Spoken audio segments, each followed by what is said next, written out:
Outlander. Alright, we are on season 4. It is episode 11. Its title is If Not For Hope. They're gonna need some hope because they're all separated again. You ready? Let's do it. A shower? That's modern. Did he go home? Wait, did he actually go home? What? Awful. You better go back. The mohawk's behind you. Are you dreaming? Okay, good. Oh, shoot. I was like, you're a horrible person. Thank you, Lizzie. Lizzie, you got a lot to make up for. What have I brought you to? Oh, monstrous darkness, you're possessed. She's not possessed, she's emo. It's all my fault. Yeah. We don't need to talk about it again. Because it's just getting you madder. Why do I have shoes on still? Yeah. I don't even need pants on. You guys can't see. What about your father? Will you forgive him as well? He's hot. He's easier to forgive. There's a moving picture about us. About me. There is a moving picture about you. I'm watching it. It's like never-ending story. He's aware. Rolo, star of the show. And if it was the right guy, she'd be happy that they beat him up. Fergus, I've missed you. Murta is so ruggedly handsome. It's weird. I like Phaedra. I miss her too. Phaedra, stay there, by the window. I would like to draw you. Now take off your What are clothes. you doing, Miss Frieza? I don't need a new dress. You're gonna put on a dress right now. Look, it ain't free room and board. Put on a dress. Marsley, what are you doing? I like her braid. It's very Elsa. Let it go. If you want rid of him, I can take him out back and... If I wanted him shot, I'd do it myself. Yeah, your mom tries that too. It's gonna be from the opening sequence with her hand on the banister, isn't it? Yeah. Mom clocked that so early on in the season. She's like, oh, that's Brianna with the beads on her wrist. Splendid. What sort of things do you draw? Nightmare stuff. You mean to say you draw Negroes? Scandalous. I could have Ulysses fetch it for you if you'd like. Oh, heavens, no. What is the world coming to? You think you choose that as your subject? You're an awful old lady. Bree's like, oh, I get it. My auntie's awful. To show you some of the magnificent sights. You seem a little lecherous, dude. Perhaps you would be so good as to accompany me.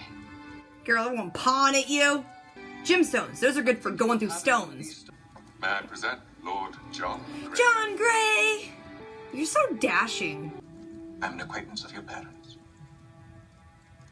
She's like, in this place, that could be good or bad. Baby?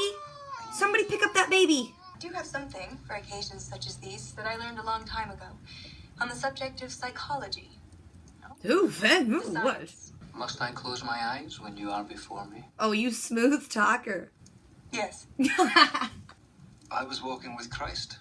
Oh, that's a good answer. I assure you I know everything there is to know about my son. Oh, what's coming up? If you'll excuse me for a moment. You made him so uncomfortable he left. Really? Great dinner party. You aren't going to do anyone else's thing? You're just going to make him leave and that's it? It was with you in the forest. Some hot guy, right? Was it a hot guy? Was it your dad? Your father.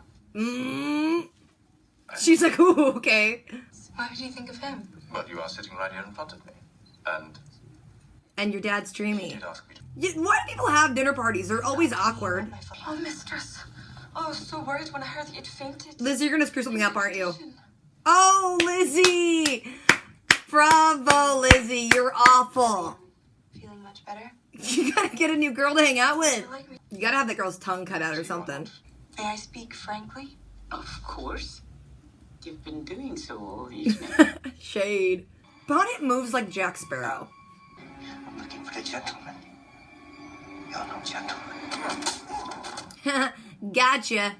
Open that letter from your daddy right now. Are you gonna find John Grey and the other dude doing the business? Oh my! You found it. Unhanded. Murta, what are you doing? I have seen you before. On a broadsheet. Murta Fitzgibbons. No, wrong person. He intends to ask for your hand in marriage. So then I'm not coming downstairs. And Lizzie, be discreet. She doesn't know how to. Will you marry me? See, it's a nice, safe person. He knows your parents. He's gay. Blackmail him with the gay thing.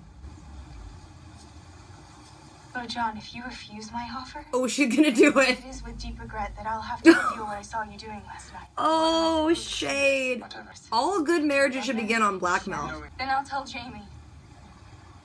Oh, Jamie already knows. When I close my eyes, I do see your father.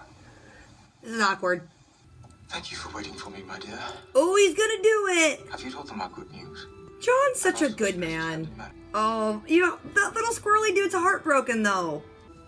Good day to you all. He's like, I gotta leave and cry. Does Bree also know that Lord John is the dad to her brother? What's that? A dinosaur bone.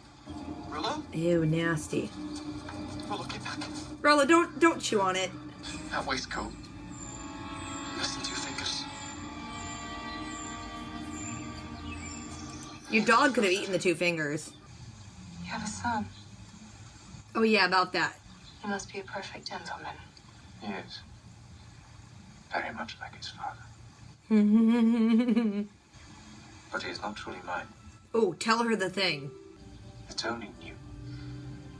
Because there is hope. Hope is the, thread of this episode if you haven't gotten that yet. Yeah, read your daddy's letter already, come on. What's it say? Are you not going to tell us what it said? But he thinks he's the better man. I thought perhaps you were beginning to feel the same, assassination. No, it doesn't compare, right? You're hot. That lead mohawk guy is really pretty. Oh dang, Roger, what's happening, bro? Are you getting jumped into a gang of some sort?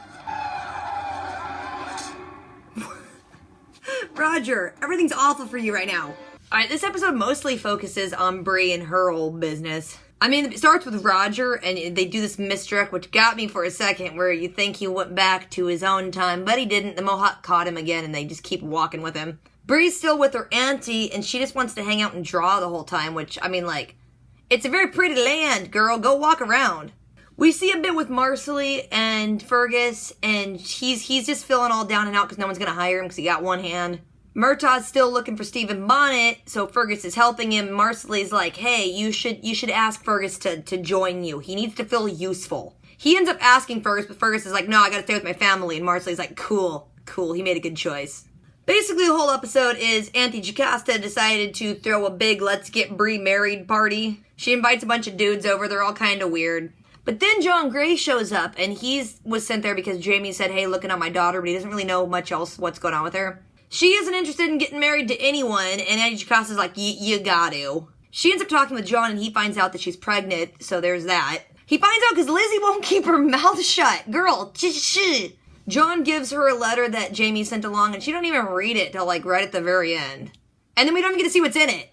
Anyway, one of the dudes wants to marry her, and she quickly goes off to talk to John and is like, hey, you need to marry me, okay? Because she saw the night before that he was smushing with that judge dude. She kind of acts like she's going to blackmail him, but she wasn't really going to, and then she kind of just talks about what went on and how she was raped by this other dude, might not be her hand-fasted man's baby, and kind of just tells what's going on, and John's like, look, I love your dad, like, a lot.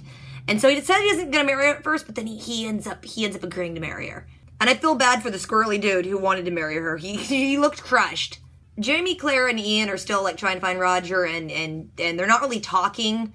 And Ian's like, y'all need to talk. You're upset. Talk to each other. They finally talk to each other and hash it all out and realize that they both were kind of wrong and they shouldn't be keeping no secrets. And then they just start smushing because why not? It's Outlander. They also, on their journey, find the dead body of that one dude that was with Roger. So they know at least they're on the right path and they can't find Roger's body nearby, so they're hoping he's still alive. And then we see that Roger finally made it to the Mohawk village, and they kind of just push him through this gauntlet where they're all beating him up, and he's confused because no one's speaking in English and explaining it, but I think he's just getting jumped in. They mentioned before that the Mohawk adopt people into their tribe. Jump him in. That was kind of a fast recap, but for the most part, what happened. Also, I'm curious when Bree's going to find out that the kid she's going to be stepmommy for is her brother. Such a twisted web. It's turning into Once Upon a Time around here. Everyone's related now. Oh, I almost forgot about Murtaugh. Murtaugh catches Stephen Bonnet, has him tied up and unconscious, but then Murtaugh gets caught, and Fergus runs off, and so it's like, okay, Stephen Bonnet's been caught by the law, but so is Murtaugh. That's not good. Anyway, yeah, okay, I think that's it now. Hopefully that's it. Like always, if I forgot anything or left anything out, if you guys want to talk about anything, drop a comment, and don't forget to do the things, rate, comment, subscribe. I will catch you guys later. Until next time.